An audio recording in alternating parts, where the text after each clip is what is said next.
On July 4th, 1914, President Woodrow Wilson came to Philadelphia and, standing before Independence Hall, addressed what he called the meaning of liberty. He said, "It's one thing to be independent, and it is another thing to know what to do with your independence. And one of the most serious questions to address in the United States is this: what are we going to do with the power and influence of this great nation?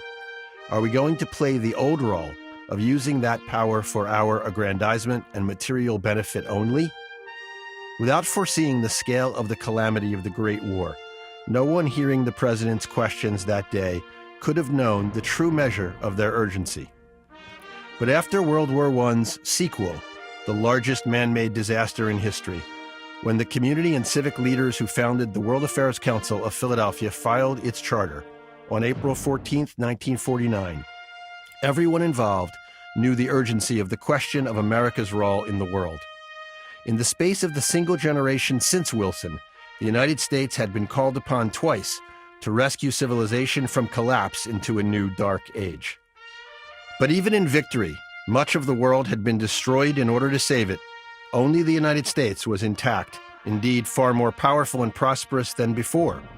And American opinion leaders in the post-World War II years knew the fundamental answer to the question of the purposes of American power. They knew this country must lead a world order in which there would be no Third World War. They knew the truth of the admonition attributed to Albert Einstein that a World War III fought with nuclear weapons would leave World War IV to be fought with sticks and stones.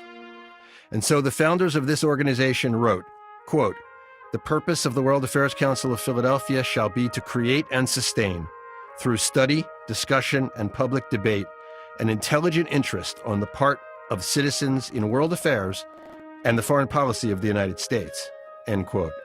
And they offered a credo: in a democracy, agreement is not essential, participation is, referencing the philosopher of representative government, John Stuart Mill, who said that a free society is based on a marketplace of ideas. Mill wrote, "The only way in which a human being can make some approach to knowing the whole of a subject is by hearing what can be said about it by persons of every variety of opinions." So, for now 70 years, the World Affairs Council of Philadelphia has stood for this: that the future of humanity depends in no small measure on the thoughtfulness of the policies of the United States of America in the world, and that sound policy making depends on civil discourse within our democracy at home.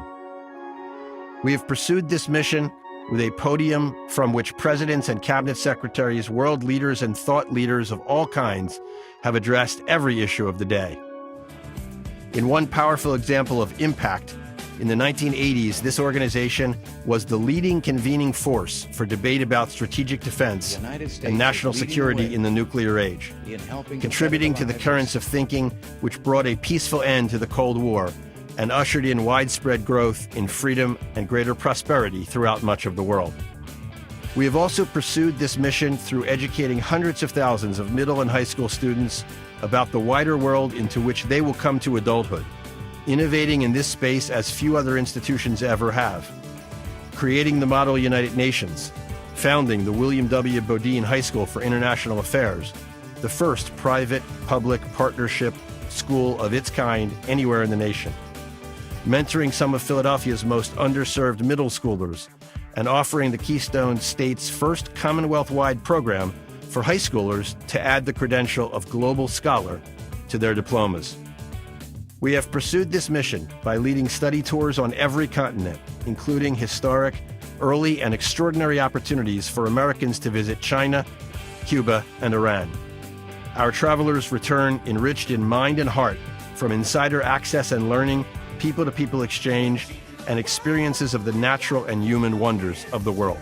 But rather the whole truth. And in this decade, producing The Whole Truth with David Eisenhower, we have pursued this mission of elevating the quality of content of our live programs into the arenas of national public television, internet streaming, and podcasting, offering millions the same thoughtful exploration of issues as those who attend our programs in person, offering the nation an antidote to the present hyper-partisan and sensationalized media environment.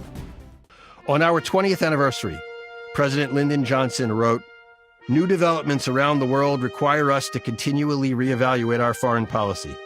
To succeed, we must have an informed and alert electorate. The World Affairs Council of Philadelphia has helped citizens and young people to understand the significance of world events. On the 40th anniversary, President George H.W. Bush wrote, "Your work is invaluable because the success of any democracy depends upon the free exchange of ideas and the active involvement of the public."